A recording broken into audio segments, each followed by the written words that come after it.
she is pretty, Daddy. The obese black bride stumbles through the dusty frontier town as cruel laughter erupts from every doorway, her stained wedding dress trailing behind her like a banner of shame. The townsfolk see her as nothing more than an eyesore, too dark, too heavy, too broken for their respectable community. Her fate seems sealed, to be driven out or crushed under the weight of their scorn.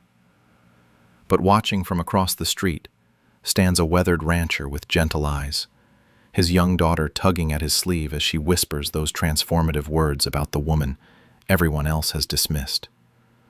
What they don't know is that this humiliated bride carries secrets that could elevate her from town pariah to the most valuable woman in the territory, if prejudice doesn't destroy her first.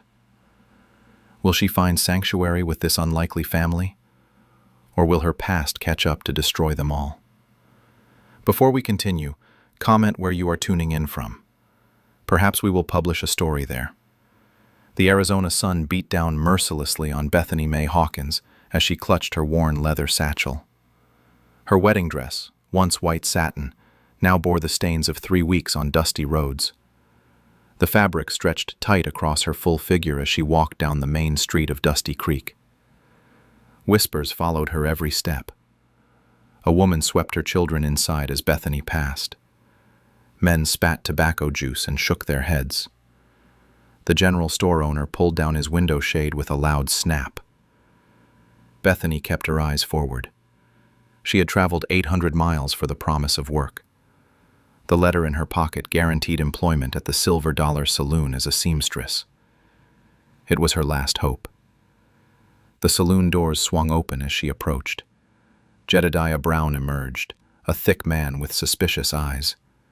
His gaze swept over her from head to toe. His lip curled in disgust. "You the one wrote about seamstress work?"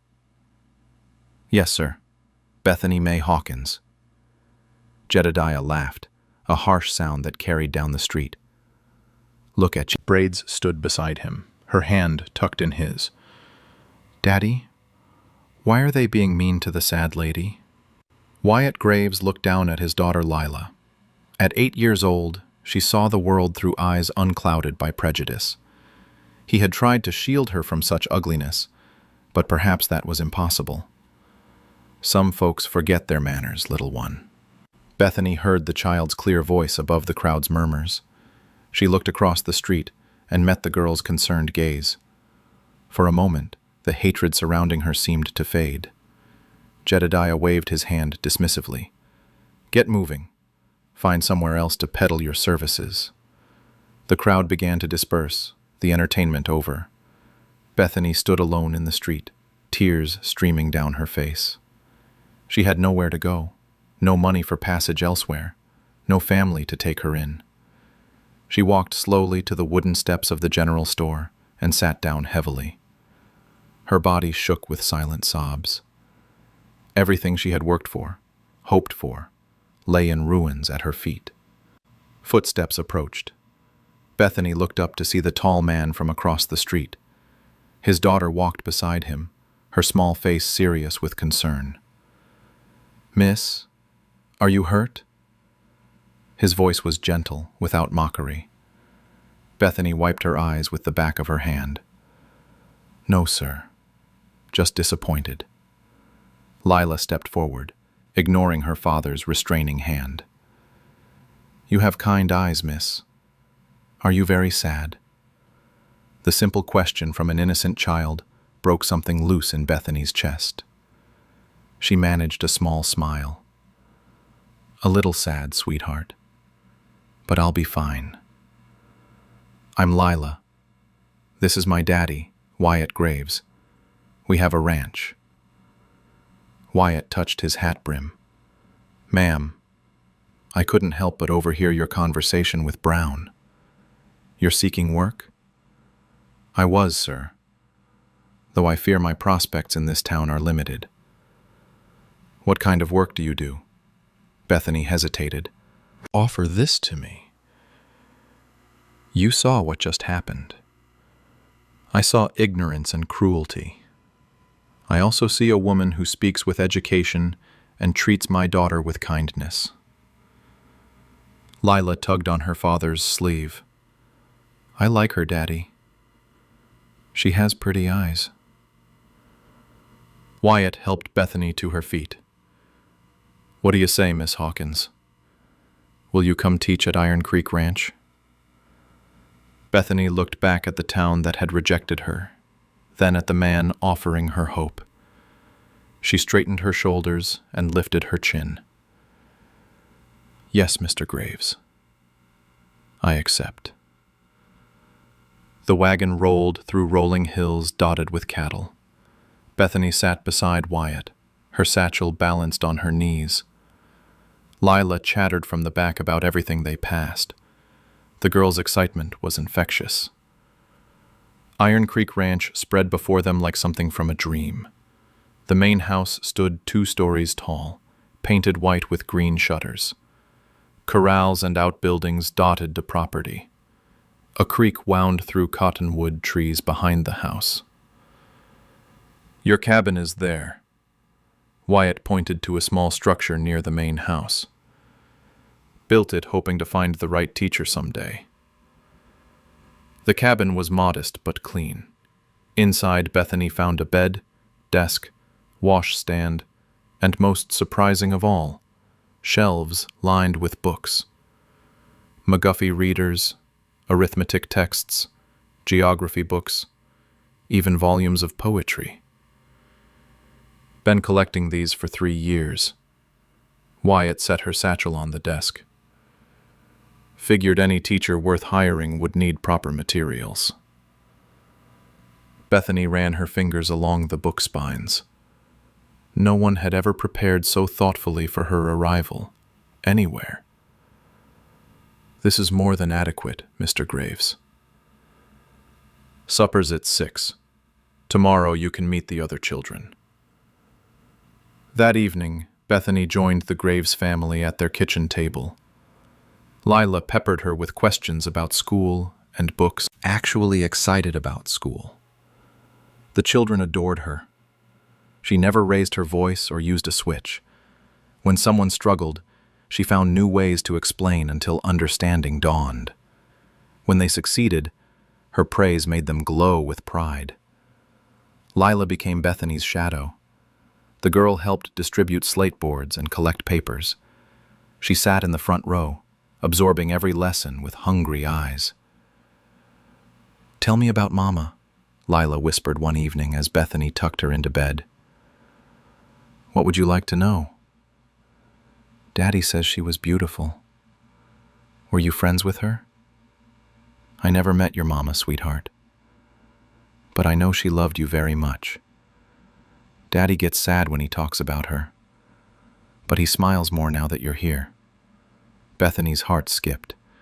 She had noticed Wyatt's increasing attention, the way he lingered after lessons to discuss the children's progress, how he always found excuses to bring her coffee or check if she needed anything. Their conversations grew longer and more personal. Wyatt told her about his late wife, Emma, who died giving birth to Lila, how he had struggled to be both father and mother to his daughter. "I was a teacher for 5 years before I married," Bethany shared one evening as they watched Lila chase fireflies. "Lost my position when I wed. Married women couldn't hold teaching posts in my town. Seems wasteful. You're the finest educator these children have ever had." My husband understood my disappointment, said maybe someday I'd teach again. Her voice softened. He was a good man. Died in a mining accident last year. Wyatt studied her profile in the twilight. "I'm sorry for your loss. We had 3 good years together, more than some people get." A comfortable silence stretched between them. Lila ran toward them with cupped hands. "I caught one. Look how it glows." She opened her palms to reveal a firefly pulsing with gentle light. It flew away into the gathering darkness. "They're wrong. You're not ugly. You're beautiful inside, like Mama was. Your Mama must have been very special." She was. Daddy told me she had the biggest heart of anyone he knew. Just like you. That evening, Lila made an announcement at supper. I'm going to call you Miss Pretty from now on. Why is that? Bethany asked, amused. Because you're pretty, like Mama was. Not on the outside where everyone can see. On the inside, where it really matters. Wyatt's fork paused halfway to his mouth.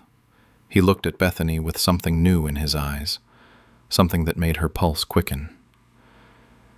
She is pretty, Daddy, Lila continued matter-of-factly. Pretty and kind and smart. Don't you think so? Wyatt cleared his throat. I think Miss Bethany is very special indeed. Later, as Bethany prepared for bed, she reflected on how dramatically her life had changed. 3 months ago, she had been homeless and hopeless. Now she had meaningful work, a comfortable home, and something she had never dared expect. She had found a family. But even as contentment settled over her, a nagging worry remained. Her past was not entirely buried. Someday, it might catch up with her. For now, though, she was happy. The thunderstorm struck on a Tuesday evening in late September. Lightning split the sky as rain hammered the ranch house windows. Lila burst from her bedroom, tears streaming down her face. The thunder sounds like Mama's accident. Bethany rushed from the kitchen where she had been grading papers. Wyatt appeared from his study at the same moment. Without hesitation, they both reached for the frightened child. Their hands touched as they embraced Lila together. The contact sent electricity through Bethany that had nothing to do with the storm outside. Wyatt's eyes met hers over his daughter's head. Something unspoken passed between them. It's just noise, sweetheart, Bethany whispered.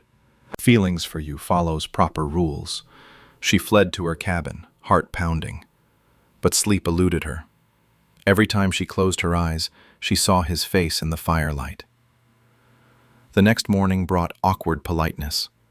They spoke only of necessary things. Lila sensed the tension and grew quiet. Her usual chatter during lessons dwindled to whispers.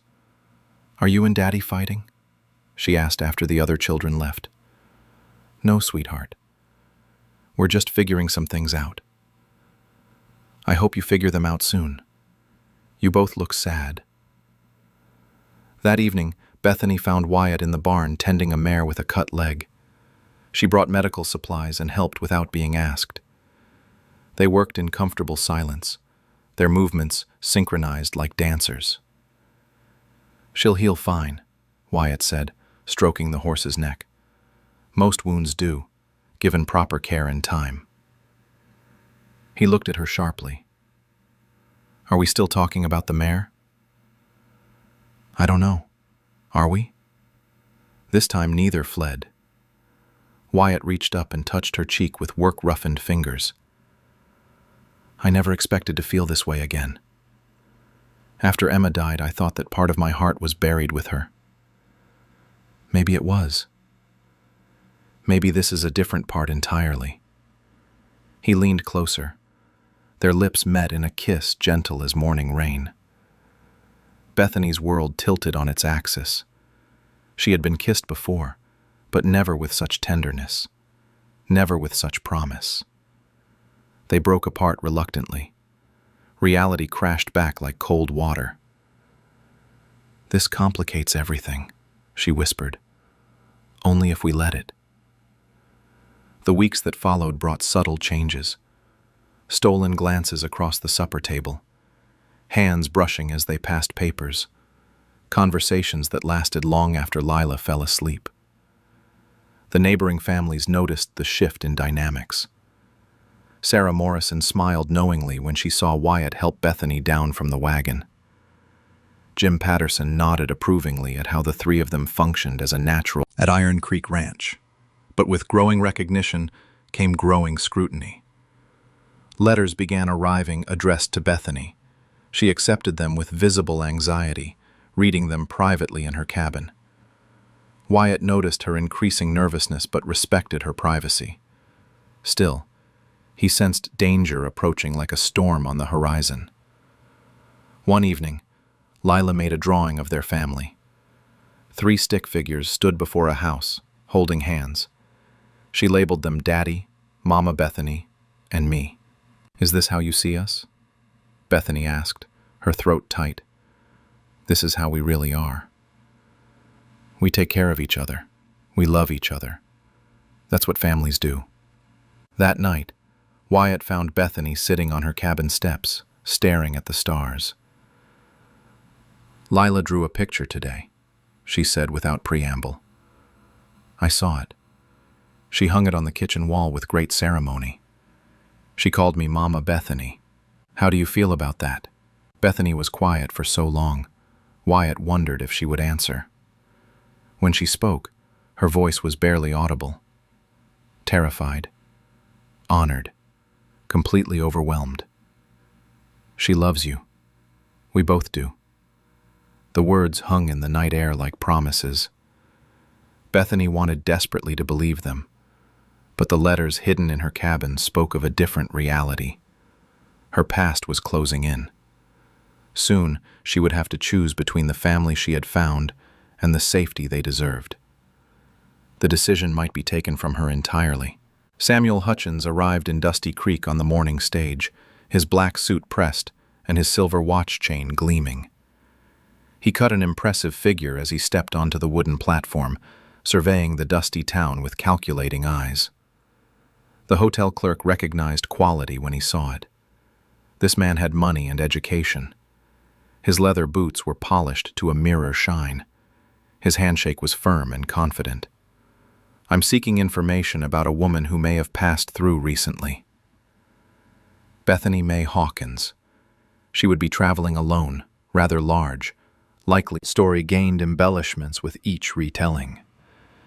By evening, half the town believed Bethany was a dangerous criminal who had fooled them all. At Iron Creek Ranch, Bethany sensed the approaching storm. The latest letter had been more urgent than the others. Samuel was getting closer. Her hands shook as she tried to focus on evening lessons. "Miss Pretty, you look worried," Lila observed with the clarity only children possess. "Just tired, sweetheart. It's been a long day." But Wyatt noticed her distraction during supper. She barely touched her food. Her usual warmth seemed forced and brittle. "Is everything all right?" "Of course. Why wouldn't it be?" The lie sat heavy between them. Wyatt had learned to read her moods over the past months. Something had changed. Fear radiated from her like heat from a forge. That night, Bethany paced her cabin floor. She could pack quickly and leave before dawn, disappear again as she had from Missouri. It would break her heart, but it would protect Wyatt and Lila from the scandal approaching. She pulled out her worn satchel and began folding her few dresses. Each item carried memories now. The blue calico Lila had complimented, the brown wool she wore for Sunday dinners with the Graves family. A soft knock interrupted her packing. Wyatt stood in the doorway, his face grave. "Jim Patterson just rode in from town. There's a man there, asking questions about you." Bethany's shoulders sagged. "I know. Want to tell me what this is about?" She gestured to the letters scattered across her desk.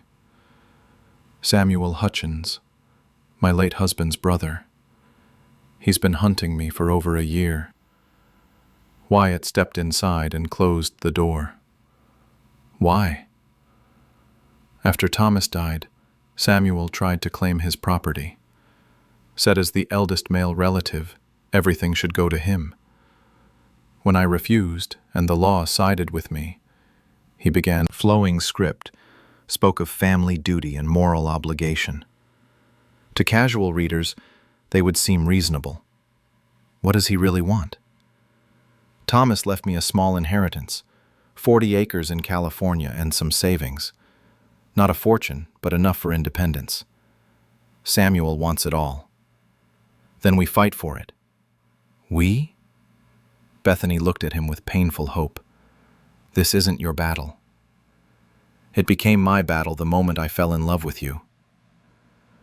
The words hung in the air between them like a bridge across an impossible chasm. Neither had spoken so directly before.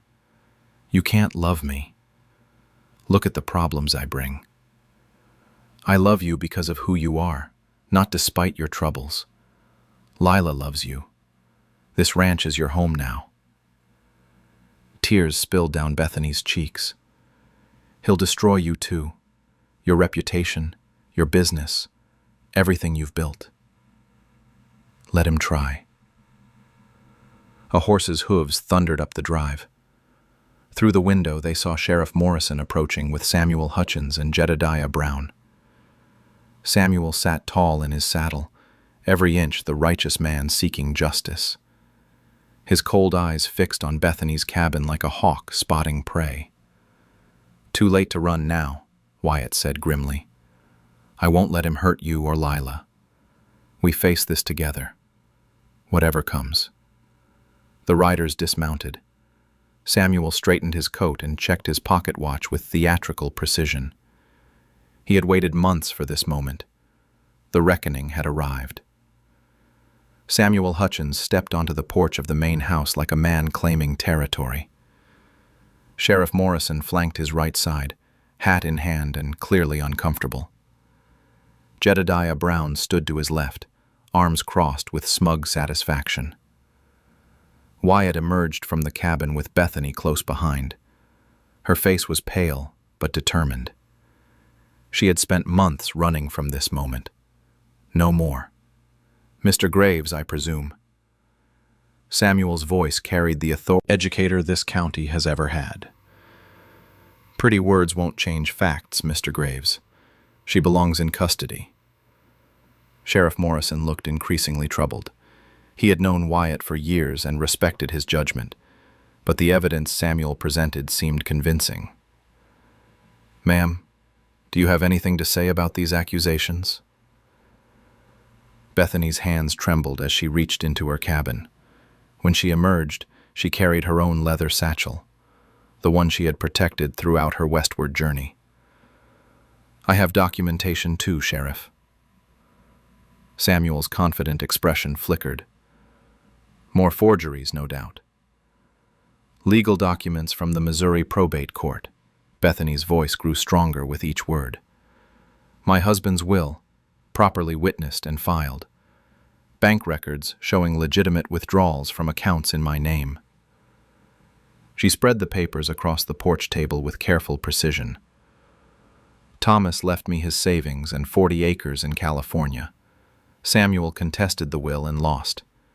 These are the court's final rulings. Sheriff Morrison examined the documents closely. The official seals appeared genuine. The legal language was clear and binding. According to this, Mrs. Hawkins is the rightful heir to her husband's estate. Those are forgeries. Samuel's composure cracked. She's had months to manufacture false evidence.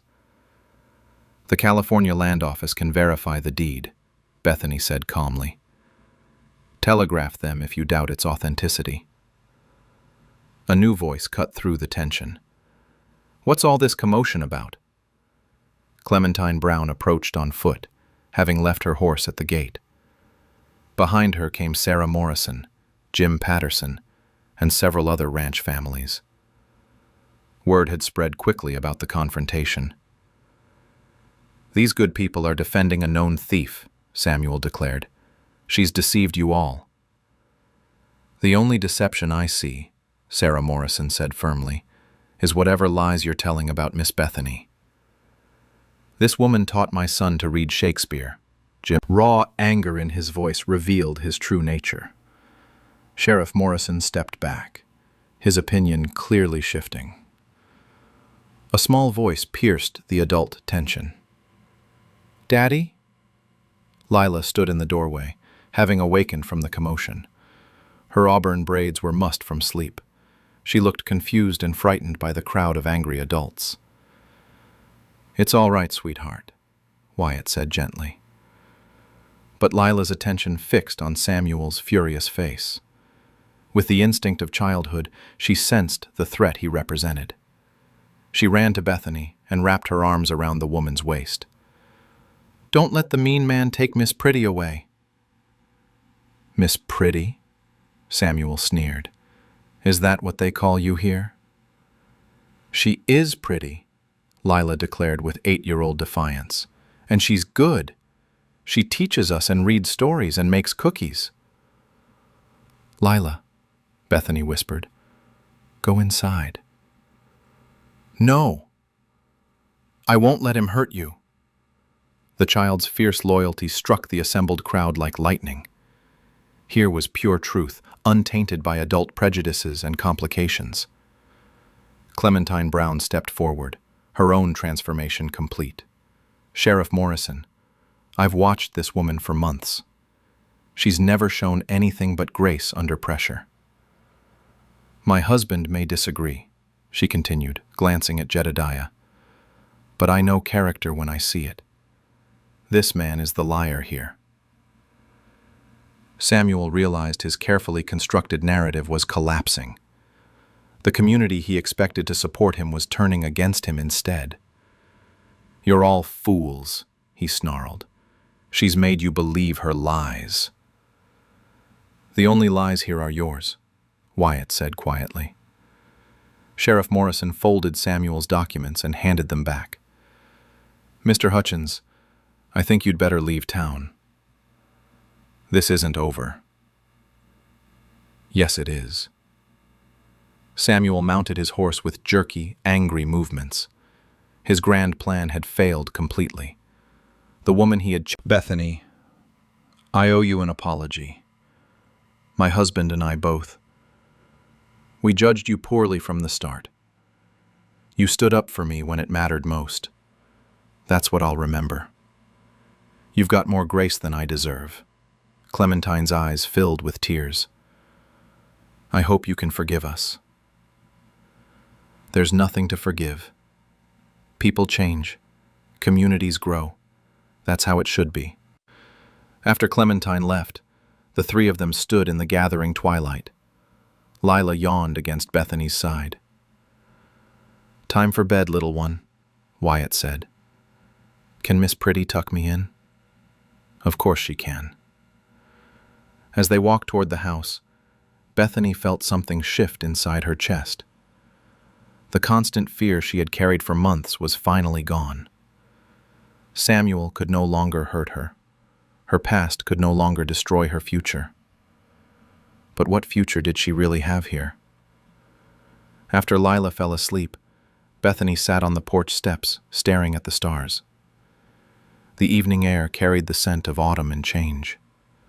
Soon, winter would come. Another season at Iron Creek Ranch. If she stayed.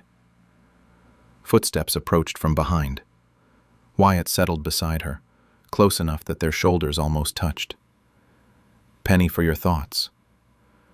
I keep thinking I should pinch myself. Make sure this is all real. It's real. You're safe.